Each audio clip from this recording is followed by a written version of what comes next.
여러분 안녕하십니까? 비판과 대안TV의 사회문제 코너인 혼눈 겹눈을 담당하는 강성주입니다.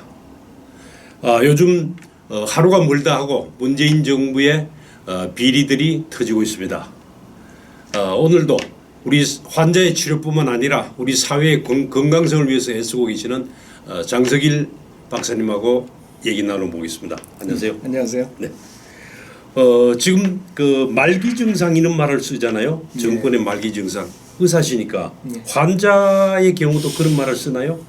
그렇죠. 말기 암 환자라는 말도 쓰고 씁니다. 이 말기암이라 그러면 사실 어떠한 치료법이나 이런 거로도 회복하기가 어려울 때 우리가 이제 말기라는 표현을 쓰는데 영어로는 터미널, 이제 종점에 다가왔다라고 표현을 합니다.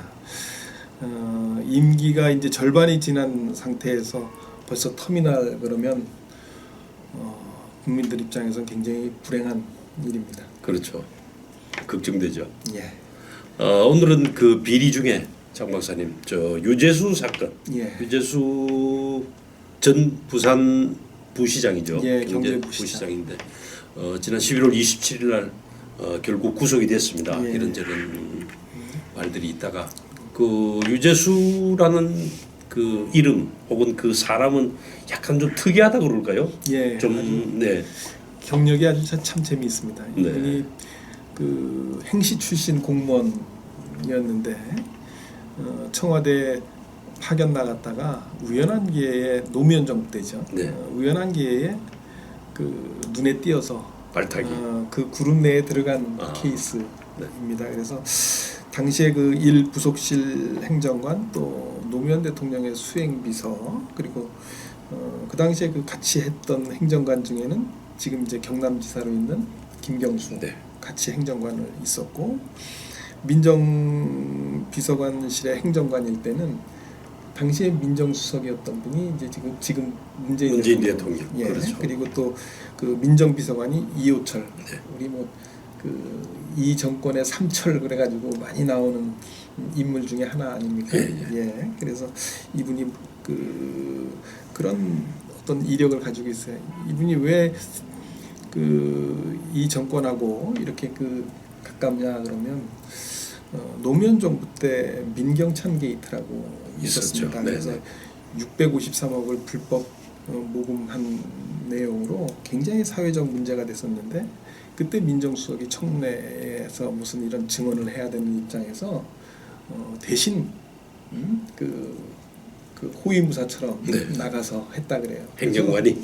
그래서 뭐 의리 뭐 이런 거로 굉장히 아무튼 그것이 인연이 돼서 사적인 자리에서는 대통령 보고 이제 제인이 형 이렇게 부를 수 있는 그런 사이까지 왔다 그럽니다.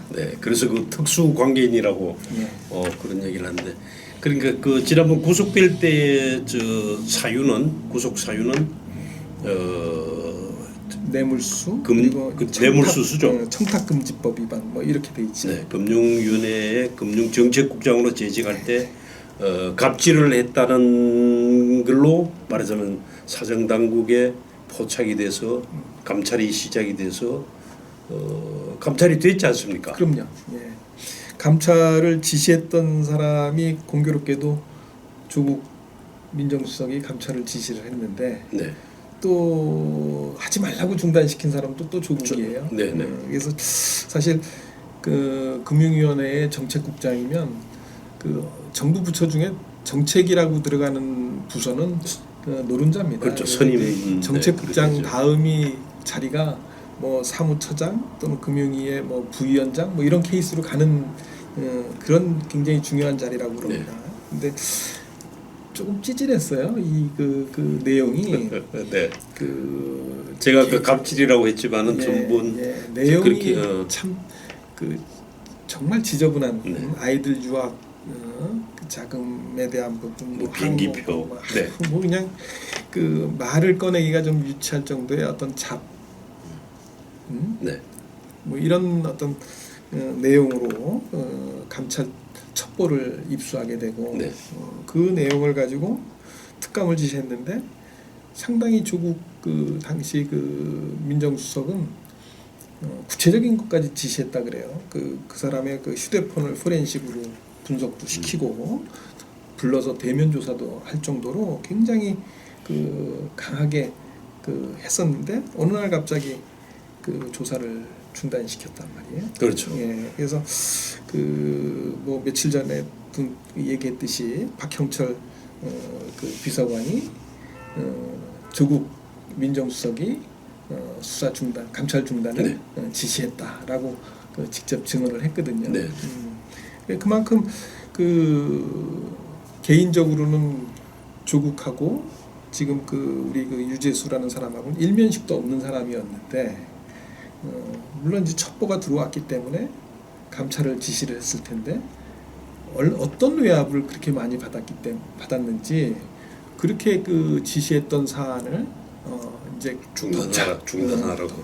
뭐 이랬습니다. 언론 보도를 보면은 조국 수석이 말하자면은 저 유재수에 대한 감찰을 중단하라고 하니까 그 밑에 그러니까 반부패 비서관 박영철 비서관 비서 밑에 이인걸 선임 행정관이 이제 특감 반장을 했었죠. 화를 냈다고 그러더라고요. 이 친구는 꼭 잡아내야 될 친구인데 이거 왜 갑자기 중단시켰냐라고 하는 그런 증언이 감찰팀에서 나왔다고 저 언론 보도를 봤습니다.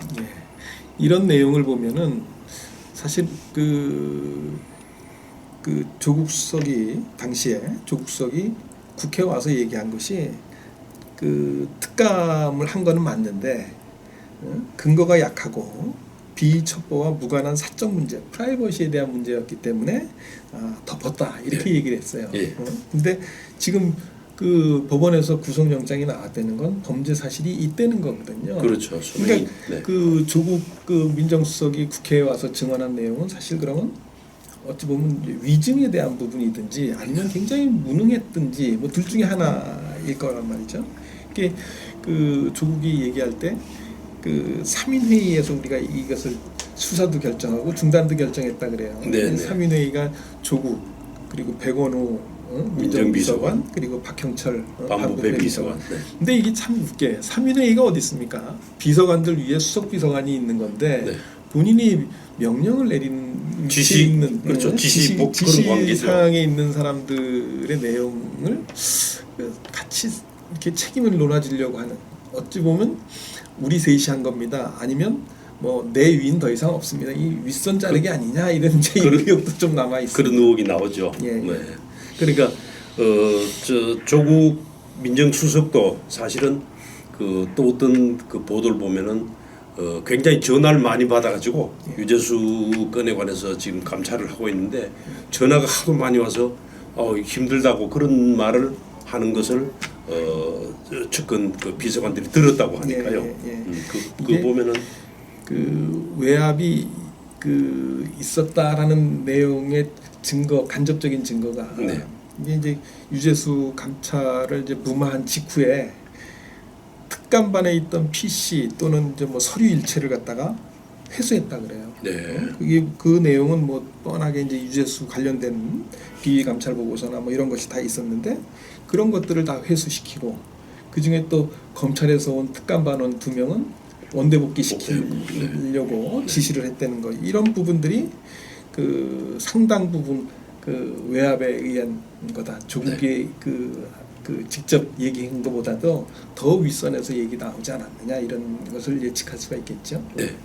그래서 언론에서도 더 윗선 혹은 옆 그러니까 수석 비서관급에서 뭐 압력이 아니면 청탁이 아니면 뭐 협조 요청이 아니면은 그 윗선에서 지시가 가령 그런 것을 덮기 위해서 민정수석과 2명의 비서관 그리고 3명이서 회의를 했다고 이렇게 말 맞추기 내지는 저 꼬리 자르기가 아니고 이건 뭐가 되죠? 뭐 이게 뭐 머리 자르기가 되나요? 아니 윗선을 감추기 위한 뭐 이제 꼬리 자르기라고 하는 게 맞을 것 같은데 그 꼬리가 아닌데요.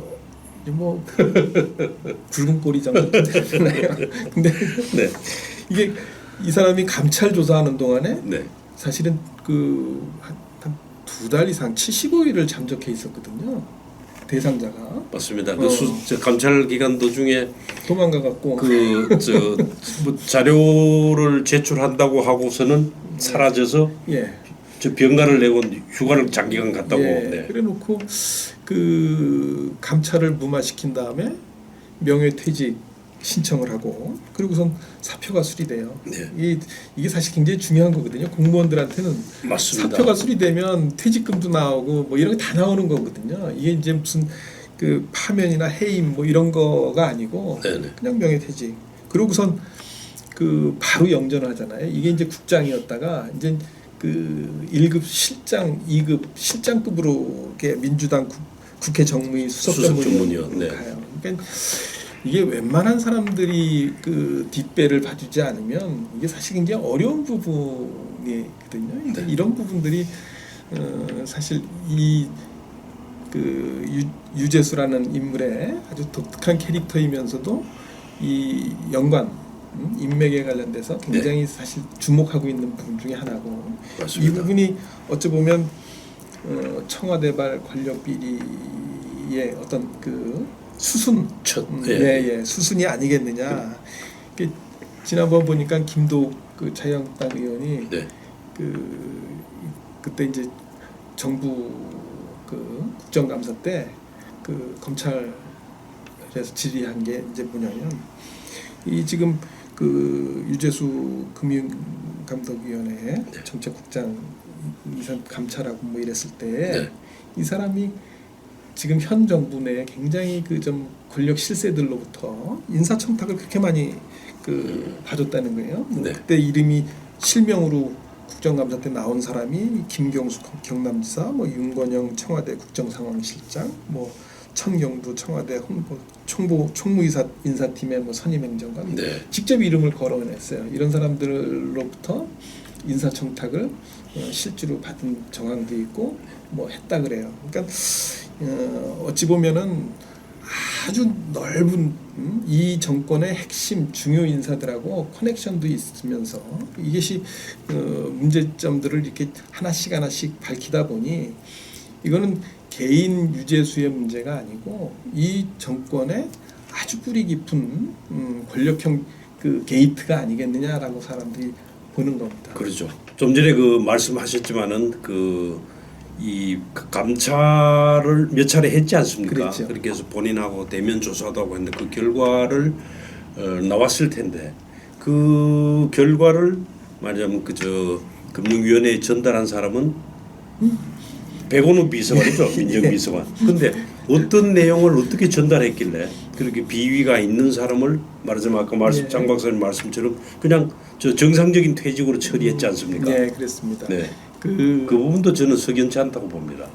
백원우 씨는 민정비서관이거든요. 네. 민정비서관은 대통령의 친인척 비리를 그 하게끔 그 업무 영역이 감찰하게끔 되어져 있는 거고 엄밀히 따진다 그러면 박형철 반부패 비서관의 소관이에요. 이게 이제 공직자에 대한 부분이기 때문에 근데 그 백원우 비서관이 사실은 그 내용을 금융위에다가 그것도 통보를 했어요. 통보. 야 이제 얘는 이렇게 해서 사표 수리하고 끝내라. 뭐 이런 식으로 통보를 했단 말이죠. 그러니까 이 부분도 굉장히 사실은 그 재밌는 부분이에요. 이게 왜냐하면 자기의 업무 영역 외에는 서로 의견 교환을 하지를 않아요. 의견 교환도 하지 않고. 근데 이게 무슨 그 뭐 흔히 얘기하는 뭐 그 소꿉놀이 하는 것도 아니고 네가 할 역할을 내가 대신해주고 하는 뭐 이런 부분이 아닌데. 백원우 민정비서관이 금융위에다가 통보를 했다는 것 자체도 사실 굉장히 좀 그 어찌 보면 그 이해할 수 없는 부분이죠. 네, 맞습니다. 아까 말씀하셨지만은 이 유재수 사건에 저 거론되는 이름이 노무현, 문재인, 조국, 백원우 그리고 민주당. 또 부산 시장도 있지 않습니까? 오거돈 시장. 왜냐하면은 이 저 유재수 국장이 그 영전을 거듭해서 부산 경제부시장까지 하지 않았어요? 그 과정도 사실은 저 의문을 제기한 사람들이 많습니다. 맞습니다. 이 사람이 이제 부산시 경제부시장만 한 게 아니고 블록체인 특별위원회 위원장을 겸임했어요. 근데 이제 그 블록체인 관련된 사업을 따기 위해서 당시에 이제 김경수 경남지사와 또 송철호 그 울산시장, 예, 이 부산시하고 세 군데가 다 경합을 했다 그래요. 네. 결국은 따낸 게 이제 부산시에서 따놨습니다. 그러니까 지금 김경수도 한가닥 하는 인물이고 또 그 송철호도 굉장히 또 한가닥 하는 네. 인물인데 네.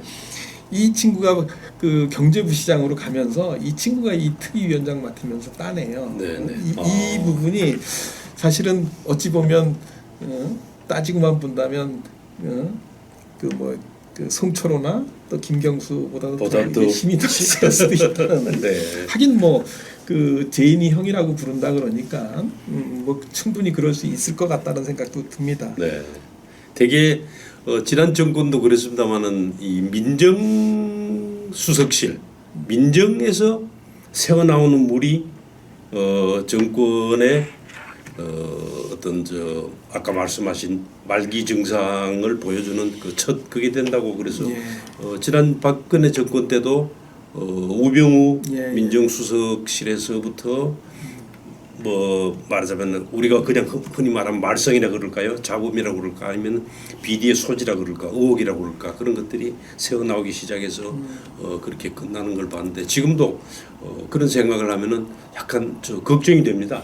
예. 박사님 생각은 어떠세요? 저도 그렇게 생각하는데 그 민주당의 조웅천 의원이 그 박근혜 정부 때 그 이 감찰 문제 뭐 이런 것 때문에 이제 사실 그 지금처럼 이렇게 피해를 그 당시에는 네. 본 사람이라고 볼 수 있지 않습니까? 네, 네. 이 사람 얘기가 민정수석실은 스텔스기로 비유를 하더라고요. 조용히 나타나고 조용히 이렇게 돼야 되는데 이게 시끄러우면 이미 정권이 수명을 다했다라는 내용으로 표현을 좀 했어요. 네. 이렇게 조용히 있어야 될 그 부서 중에 하나가 이제 민정수석실인데 이렇게 시끄럽고 사회의 주목을 받고 더군다나 이게 큰 게이트로서의 어떤 그 가능성을 열어놓는다 그러면 네.